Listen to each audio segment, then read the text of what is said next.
Hey guys, my name is Tito. I make videos on personal finance, saving and investing most of the time, but some other times I talk about other things. Like today when I'll be reviewing the new hit TV series that just got on Netflix, one I'm very excited to talk about, The Smart Money Woman.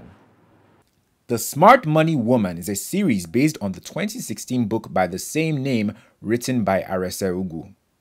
It follows the lives of 5 sophisticated young women as they strive for success while juggling their careers, finances, love lives, and friendships. Throughout the series, Zuri, Tammy, Ladun, Adesua, and Lara learn lessons on how to make better financial decisions on things like building wealth, debt, spending, consumerism, and various misconceptions surrounding money. Now, a bit of a backstory, guys. The Smart Money Woman is based on a very popular book written by Arese Ugu. It's a book on personal finance, particularly for women, but it applies to everyone.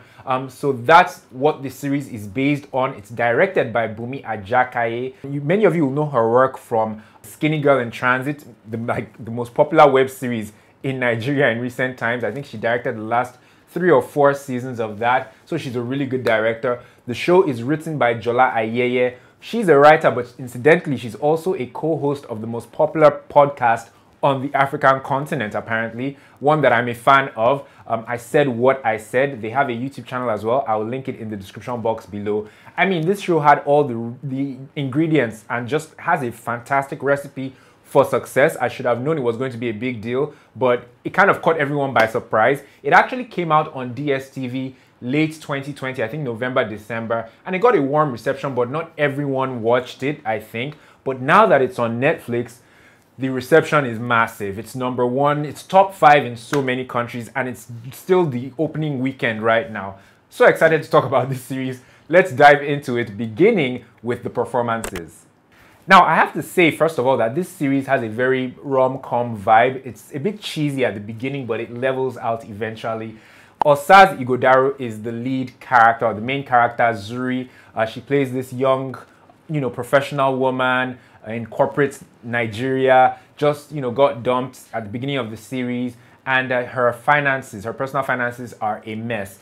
And because this series is really a tool for teaching people about personal finance, a lot of the themes or the topics on personal finance are on the shoulders of the lead character, i.e. Osaz's character, Zuri. And she does a very good job of communicating or teaching or delivering essentially these themes and these topics on personal finance, things like investing, building an emergency fund, insurance, and all these things are tied into the storyline and things that are happening to the character throughout the series. Osaz does a fantastic job. Osaz, as I've said in the past 3 reviews I've done, is on a roll. Like 3-4 weeks ago, she was in King of Boys, the biggest thing on Netflix, like 3-4 weeks ago.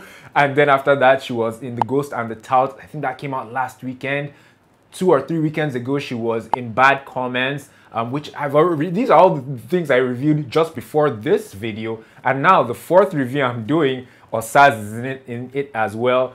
2021 really is Osaz's year. I'm so happy for her. It's amazing, and her performances are just good, and they're all quite varied. And I worry for Osaz sometimes because, they tend to try and typecast her, and because of her American accent, but she delivers each time. This role was different. She played a nice woman in corporate Nigeria, and there are so many things she needed to juggle in this role, and she did them exceptionally well. No complaints with Osaz's performance in this one.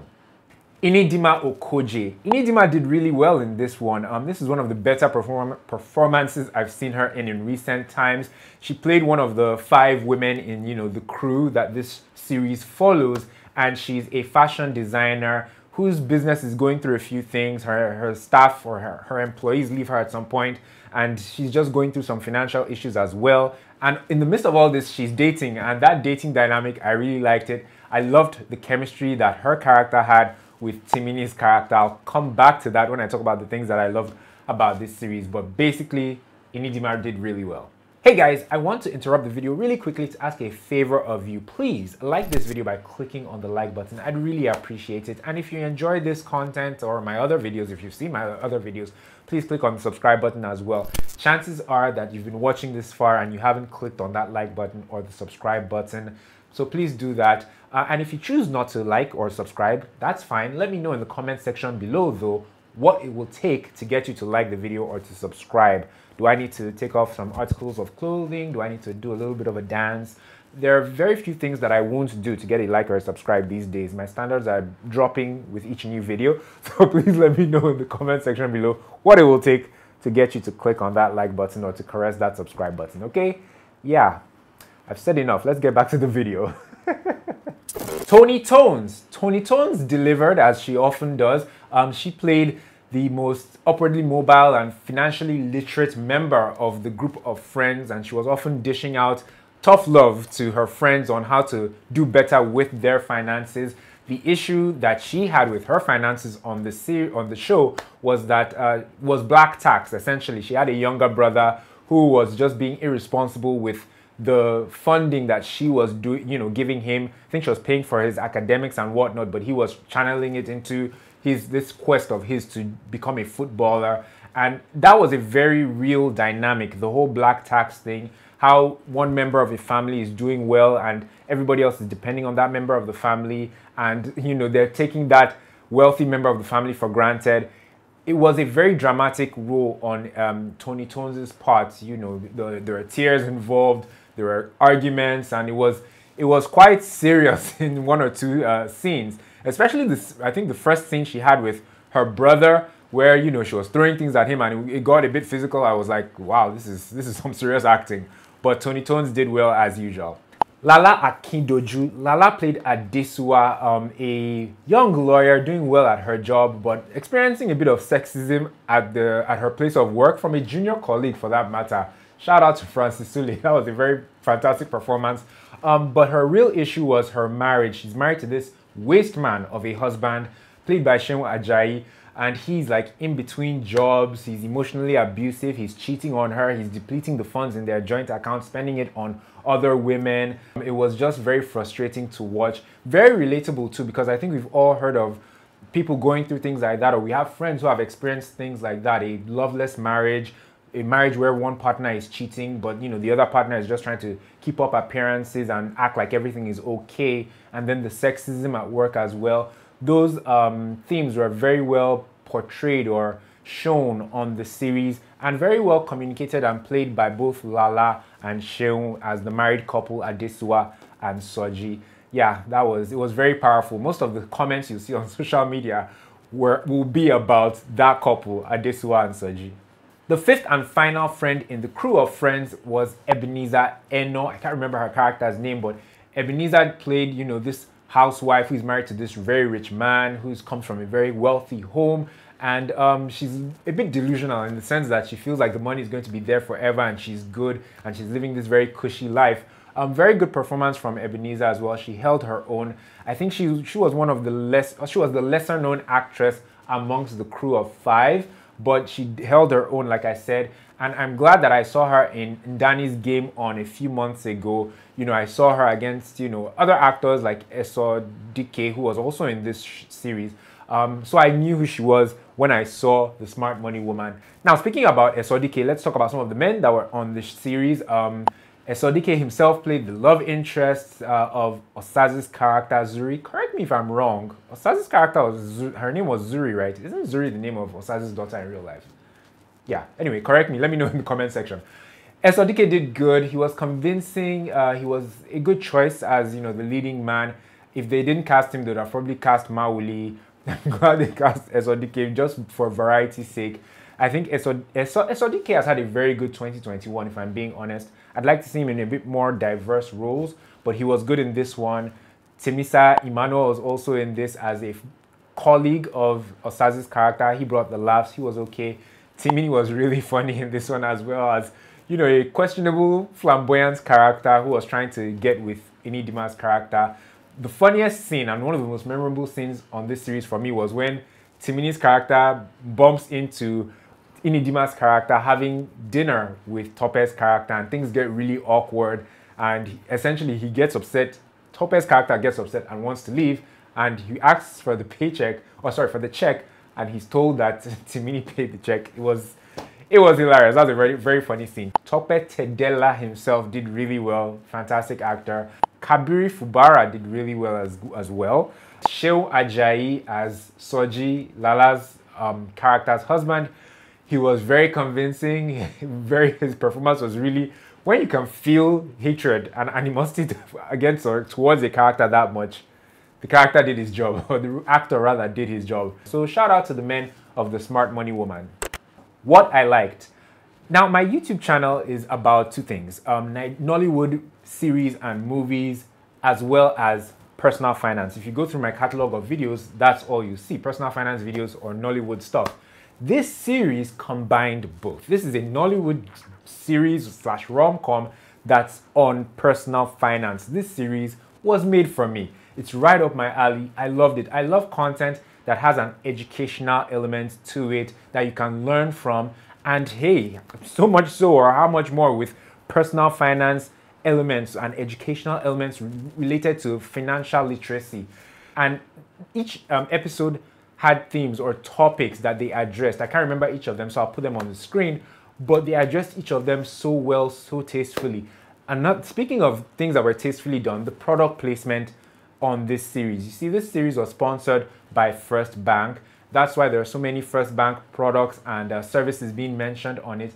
And they did it so well. Everything felt so natural and so seamless. And myself, as a First Bank customer, I was particularly proud to see how well First Bank embedded, or how well First Bank was embedded into the stories of, you know, The Smart Money Woman. It was also well done. Business Day, I think, also sponsored, because they mentioned Business Day a couple of times.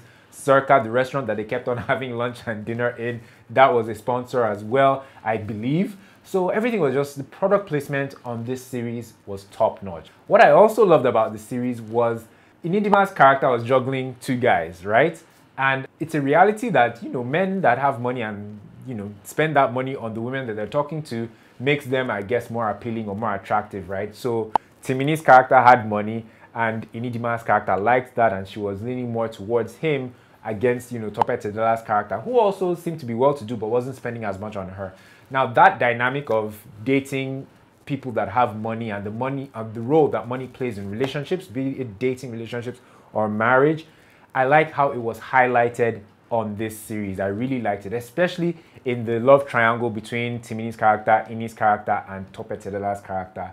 I really love how they didn't shy away from that. How, you know, some women tend to lean towards, or, you know, prefer the guy who is flashy. Let me just put it that way. So those are just a few of the things that I liked about this series. I love the makeup, I love the outfits. There are so many things I loved about it, but as you can tell, I love the financial education elements of this series. What I didn't like, I mean, there's the things I liked about this series. There's so many, and they so overshadowed anything that kind of rubbed me the wrong way about this series that I can barely remember anything that I didn't like about this series.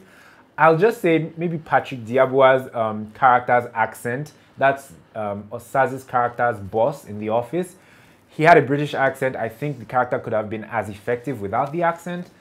Who should see The Smart Money Woman? I think, first of all, if you have Netflix, you should definitely see The Smart Money Woman. See The Smart Money Woman if you want to see a very entertaining rom-com type series. See The Smart Money Woman if you want to do better with your finances. I think this show is a great introduction into personal finance, and it will at least let you know the reasons why you should be doing certain things with regards to your money. It's a great entry point into your personal finances. See it on that account. If you're a man, I think you should see The Smart Money Woman to understand some of the things that matter to women, and also to navigate certain conversations with women, particularly surrounding money, because money is a big deal in relationships, right? So, and they touch on that from a woman's perspective on this show, and it will give men a better understanding on that, and basically as well with relationships too. So I think it's a very good resource in that regard for men. See The Smart Money Woman if you have an account with First Bank or with first FBN Quest, so that you can be proud of the financial institutions that you have accounts with. I was particularly proud. I was like, hey, see my bank. So yeah, see it on that account as well. I didn't mention this when I talked about the things I liked about the series, but I really liked the fact that they touched on topics that I've made YouTube videos on in the past. You know, they talked about investing when the lead character was introduced to investing to do better with her with wealth creation and whatnot. They talked about tracking expenses as well, as one of the main things or the first things that Osaz's character should do to get her finances in order. I have a video on that, at least one that I can think of. They talked about several things, or a few things, I should say, a few things that I've made videos on here on my YouTube channel, and I was just really, you can understand why it resonated with me. Well, that's it, guys. Thank you so much for watching. And do remember, I don't just do movie reviews or series reviews on my channel. My channel is more about personal finance content, videos on saving and investing, that type of thing. Some of my recent videos are showing on the screen right now. Feel free to check them out. If you're more into the movie reviews or the series reviews, feel free to check those out as well. Some of the recent ones are showing on my screen as well. I recommend the ones I did on, the ones Osaz was in. I think that's The Ghost and the Tout 2, Bad Comments, and King of Boys. Those are the most recent 3 that I've done. So feel free to check all that stuff out. Check out the Smart Money Woman's YouTube channel as well. They have a YouTube channel and I think a website. And check out the I Said What I Said YouTube channel as well. That is co-hosted by the young lady who wrote this series, The Smart Money Woman, Jola Ayeye. It's a fantastic podcast. It's, I think, the only Nigerian podcast I listen to. Check them out here on YouTube as well. So much to check out. Everything will be in the description box below. Finally, let me know what you thought about The Smart Money Woman in the comment section below. What was your favorite scene? Who was your favorite actor? Or what was your favorite performance in it? Let me know all that good stuff down below. Let's have a good conversation. You can also reach out to me on Instagram as well if you want to send me a DM. I am at Eniola Tito. I am so enthusiastic. I'm over the moon. I want to watch The Smart Money Woman again. I just might. I almost forgot, guys. Please like this video by clicking on the like button and subscribe to my channel as well by clicking on that red subscribe button. Doing both those things would make this black man incredibly happy wherever he is at this point in time. Thanks once again, guys. I'll catch you in the next one. Take care.